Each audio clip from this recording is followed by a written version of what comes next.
बहुत पुराने जमाने की बात है। राजपुताना की धरती पर सुख शांति और समृद्धि का साम्राज्य था। राजा दयालु, बुद्धिमान और न्यायप्रिय थे। उनकी प्रजा उन्हें देवता के समान मानती थी। राजा का इकलौता बेटा एक तेजस्वी, बहादुर लेकिन बेहद जिद्दी राजकुमार था।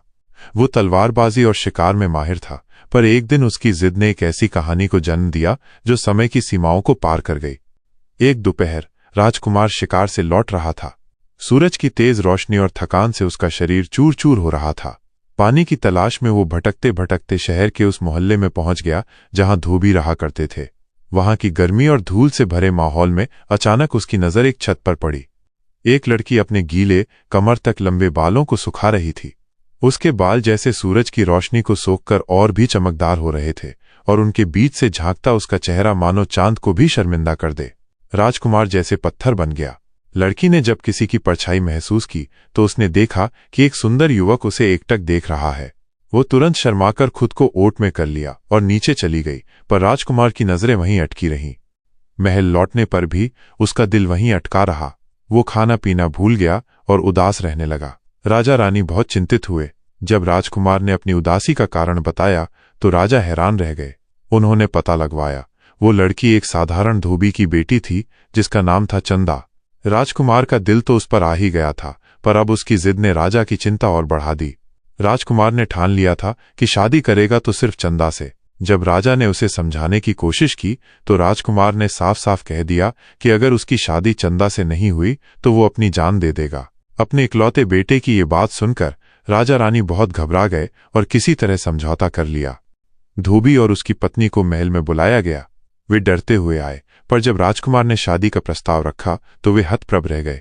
वे बोले, हुजूर, हमारी बेटी एक साधारण धोबिन है और आप राजकुमार, ये कैसे संभव है? लेकिन राजकुमार की जिद देखकर वे बोले, हमें बेटी से पूछने की इजाजत दीजिए।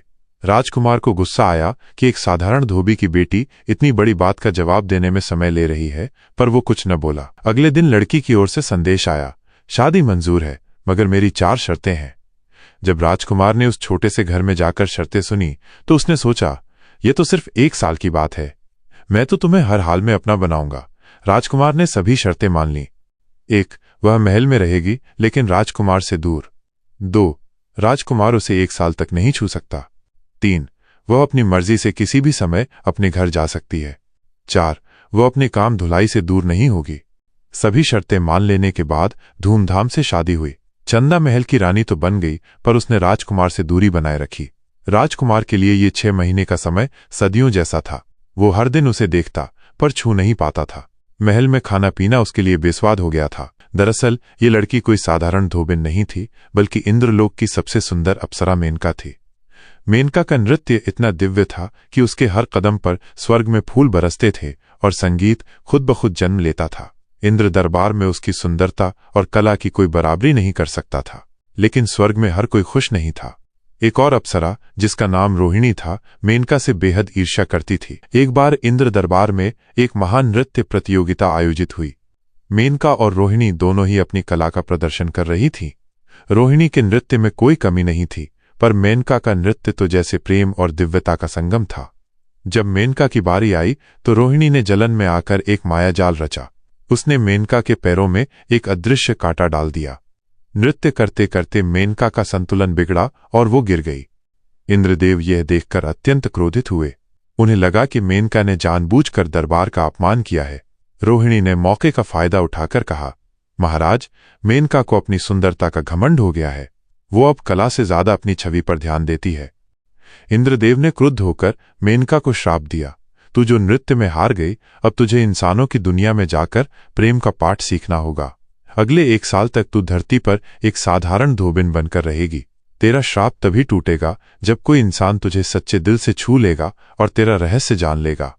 अगर तूने खुद अपना रहस्य बता दिया या उस इंसान ने तुझे बिना छुए पहचान लिया तो तू हमेशा के लिए यहीं फंसी रहेगी।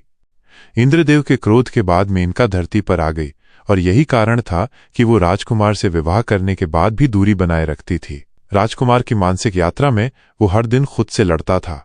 वो रात को अपनी खिड़की से चंदा के घर की रोशनी देखता और सोचता, क्या वो किसी और से प्रेम करती है? क्या वो मेरा इंतजार कर रही है या किसी और का? ईर्ष्या, प्रेम और असमंजस ने उसे अंदर से तोड़ दिया। कभी उसे लगता कि वो इस रिश्ते को यहीं छोड़ दे, तो कभी उसके मन में उम्मीद जगती कि एक दिन सब ठीक हो जाएगा। उसकी बेचैनी इतनी बढ़ गई कि एक रात वो शांति की तलाश में महल छोड़कर पहाड़ों की ओर निकल पड़ा। महीनों तक भटकने के बाद वो एक गुफा में पहुंचा जहां एक महान योगी तपस्या कर रहे थे। ये योगी कोई साधारण संत नहीं, बल्कि इंद्रलोक के एक भूतपूर्व गंधर्व थे जो अपनी तपस्या के कारण धरती पर रुके हुए थे। राजकुमार ने उनका बहुत आदर किया। योगी ने मुस्कुराते हुए कहा, राजकुमार, मैं जानता हूं तुम किस लिए आए हो। तुम्हारी प्रेम कहानी स्वर्ग में भी चर्चा का विषय है। मैं तुम्हें एक विशेष राग देता हूं। इसे माथे पर लगाओगे तो तुम अदृश्य हो जाओगे, लेकिन तुम्हें सब दिखेगा। राजकुमार ने योगी को धन्यवाद दिया।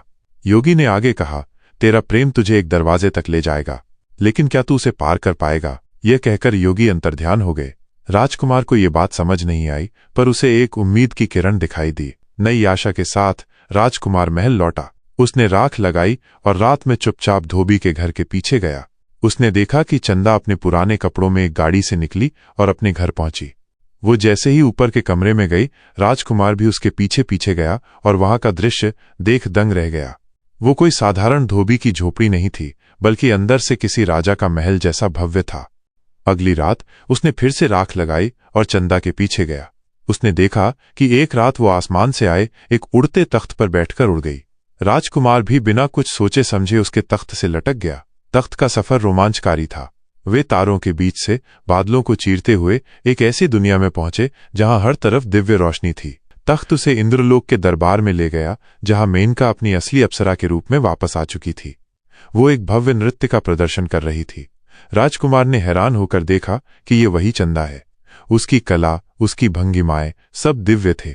राजकुमार ने भी अपना हुनर दिखाया और तबला बजाया। उसके तबले की थाप ने सभी को मंत्रमुग्ध कर दिया। इनाम में राजकुमार को एक रेशमी रुमाल, एक अंगूठी और एक हार मिला। ये सब लेकर वो धरती पर वापस लौट आया। अगली सुबह उसने अपनी दासी को सब कुछ बताया और सबूत के तौर पर वो चीजें दिखाईं। चंदा का घूंघट खुद ब खुद उठ गया। उसकी आंखों में अब कोई रहस्य नहीं था, बल्कि प्रेम और स्वीकार्यता का भाव था। जब राजकुमार ने उसे गले लगाने की कोशिश की तो चंदा पीछे हट गई। मैं आपकी हूं, पर 1 साल पूरा होने से पहले आप मुझे छू नहीं सकते। अगर आपने मुझे छू लिया तो मैं हमेशा के लिए यहीं फंसी रहूंगी और मेरा श्राप कभी नहीं टूटेगा। यह सुनकर राजकुमार का दिल बैठ गया। उसने निराश होकर सोचा, मैं उसे खो दूंगा अगर मैंने उसे छुआ, लेकिन अगर नहीं छुआ तो भी शायद वो कभी मेरी न हो पाएगी।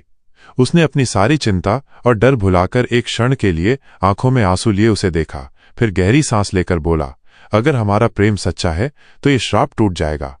इतना कहकर उसने बिना सोचे समझे उसे गले लगा लिया। उसने देखा कि चंदा के शरीर से एक तेज रोशनी निकली और वो एक बार फिर उसी अप्सरा के रूप में आ गई। उसने राजकुमार से कहा, अब मैं आपकी हूं क्योंकि आपने मेरा रहस्य जान लिया है और छू लिया है। मेरा श्राप टूट गया है। यह सुनकर राजकुमार ने अपनी पूरी कहानी राजा रानी को बताई। पूरे राज्य में खुशी की लहर दौड़ गई। महल में फिर से धूमधाम से शादी हुई, पर इस बार धोबी की बेटी नहीं, इंद्रलोक की अप्सरा और रानी बनकर। अमर प्रेम का आशीर्वाद। शादी के समय अचानक आकाश से एक दिव्य प्रकाश उतरा। स्वयं इंद्रदेव ने वहां प्रकट होकर आशीर्वाद दिया, तुम्हारे प्रेम ने हमारे लोक का भी दिल जीत लिया है। तुमने साबित कर दिया है कि सच्चा प्रेम केवल रूप या पद से नहीं, बल्कि आत्मा की पहचान से होता है। इंद्रदेव के आशीर्वाद से पूरे राज्य में स्वर्णिम वर्षा हुई। राजकुमार और मेनका का प्रेम अमर हो गया और उनका राज्य हमेशा के लिए सुख, शांति और समृद्धि से भर गया।